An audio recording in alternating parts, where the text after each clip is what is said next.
E Filosofia Pod? Filosofia Podcast. Indo aí pro seu quarto episódio, desafiando o mundo com o smartphone, sempre em busca das proposições. Desta vez, algumas considerações acerca da filosofia não binária. Lembrando que um like, uma curtida, um compartilhamento ajuda a manter o nosso trabalho. Então siga Bruno Pastore _vida no Instagram ou Bruno Pastore no Facebook e nosso canal Bruno Pastore no YouTube. Filosofia Podcast, falando de arte, filosofia e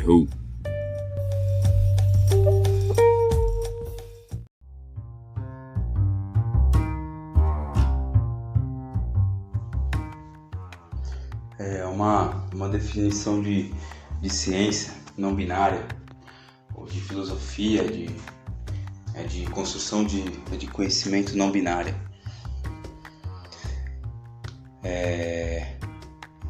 O nosso trabalho, eu sinto que talvez seja o de desfazer as dicotomias, né? Desfazer as bipolaridades e criar uma consciência de saber não binária. E como se entende isso, né?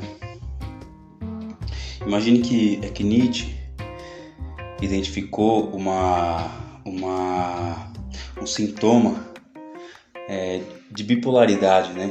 De dicotomia entre Dionísio, Apolo, tragédia e logos, né? Então ele identificou como a nossa tradição está cindida, mas é percebível que Nietzsche pende, há uma pendência de Nietzsche, a qual ele pende para o lado da tragédia. É como se criasse uma certa hierarquização da tragédia, como se só o coração, só a poesia valesse, e uma exclusão da lógica, da racionalidade. Então ele cria uma certa balança, né? Isso nós vemos em Schopenhauer, depois em Nietzsche, depois em tradições posteriores como Heidegger, Foucault, Deleuze, uma série de autores, né, Derrida, que penderam para o lado nietzschiano, como se houvesse essa dicotomia mesmo. E a partir dessa dicotomia observada por Nietzsche, há uma pendência filosófica, a qual eles pendem para o lado do dionisíaco, para o lado da irracionalidade, para o lado da poesia, do coração, como o próprio Nietzsche diz na genealogia da moral, como se ele fosse o filósofo todo o coração, que percebesse as coisas de coração, que desembocou em toda a nossa filosofia pós-contemporânea, né? Ou então seria o pós-estruturalismo, né? Que rompe com qualquer possibilidade de método, com qualquer possibilidade de sistema, né? Qualquer possibilidade sistêmica, no caso, né? É como se fosse tudo caos e aforismos, né? E o conhecimento se construísse daí, beleza, tudo certo, tudo posto assim, não é algo inteiramente refutável, porém é percebível que acho que para nós, depois de todos esses acontecimentos, cabe a nós romper com essa dicotomia, com essa pendência, de pender só para um lado ou só para o outro, e perceber que, como sugere o Vicente Ferreira da Silva, perceber que são dois atrativos, né? Interessante pensar o Vicente Ferreira da Silva, que ele era um lógico, se inicia sua carreira como um lógico, escreve um tratado de lógica e depois parte mais para a fenomenologia ou para o existencialismo heideggeriano, né? Então percebe, e ele tem um texto, Diálogos do Mar, que pinta bem essa essa ruptura com uma filosofia dicotômica, com uma filosofia binária, né? É polarizada. Ele diz que é tanto a racionalidade quanto a poesia, para ilustrar essa diferença, é tanto quanto o logos quanto a poesia, elas são apenas atrativos.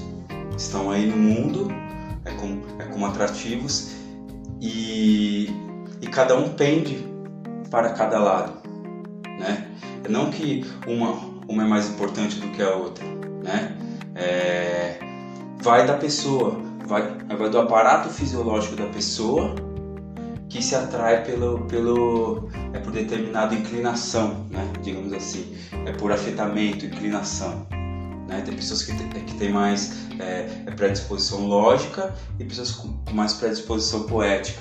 Então, dependendo da inclinação, você se atrai por cada modus vivendi, por cada modo de entender o mundo, por cada episteme, né?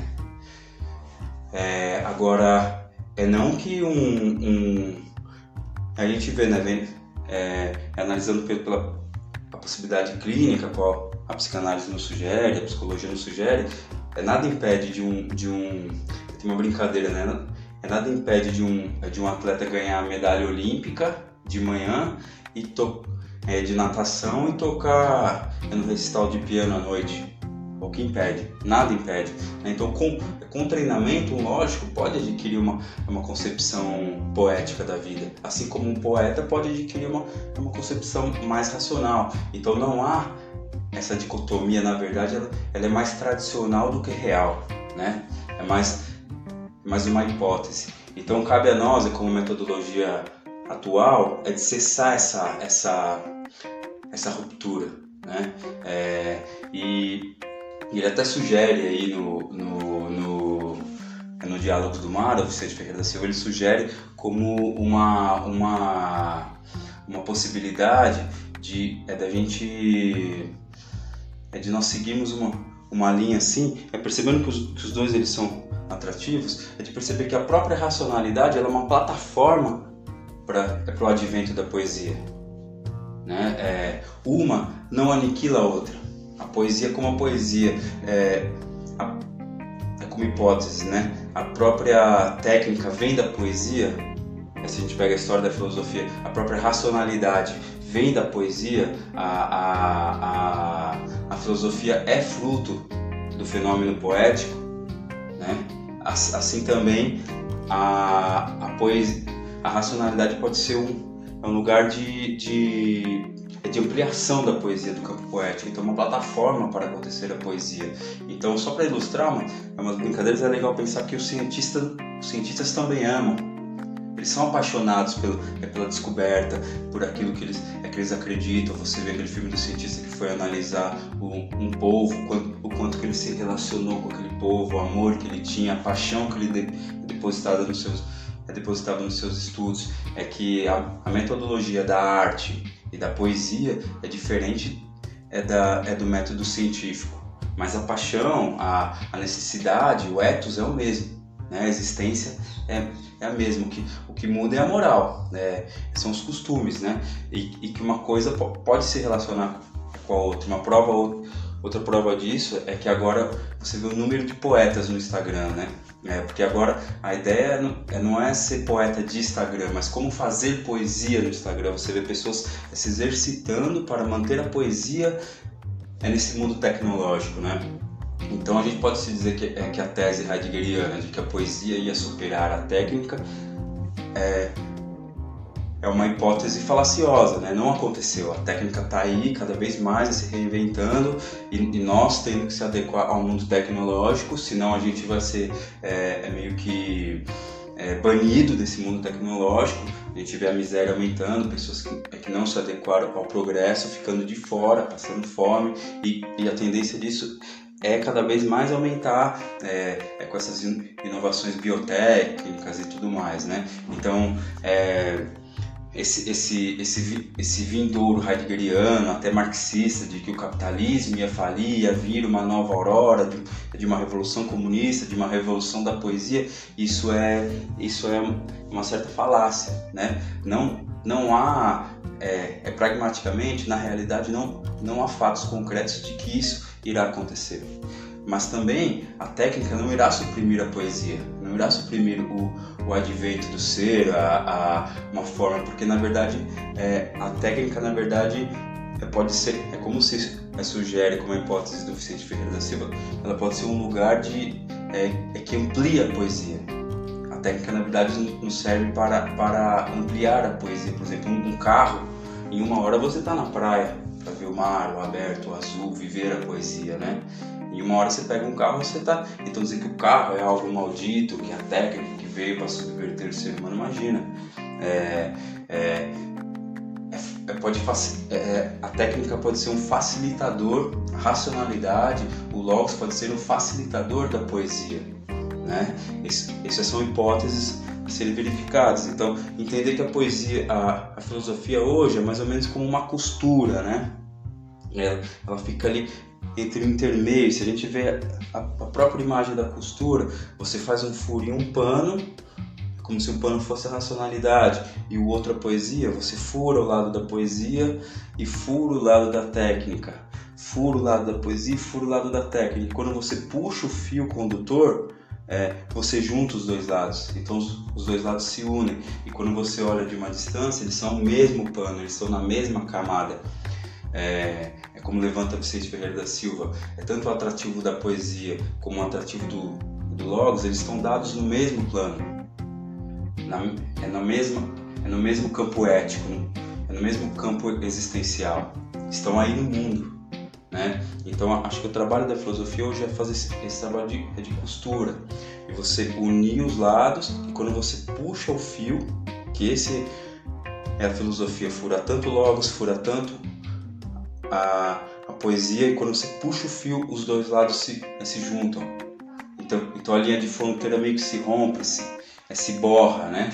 Então, e aí quando você puxa, ela se mostra. Então, além de unir esses dois lados, é deixar o fio à mostra, como um método. Como foi que eu costurei isso? Como foi que eu fiz essa linha? Como foi que eu perfurei um lado? Qual tipo de fio que eu utilizei? Né? Que é a clarificação metodológica. Qual que é o meu trajeto, pensando no método como caminho? Qual foi o caminho que eu percorri? Né? Então essas são algumas considerações aí sobre filosofia hoje e tensão metodológica, e como superar essa bipolaridade, por uma filosofia não binária.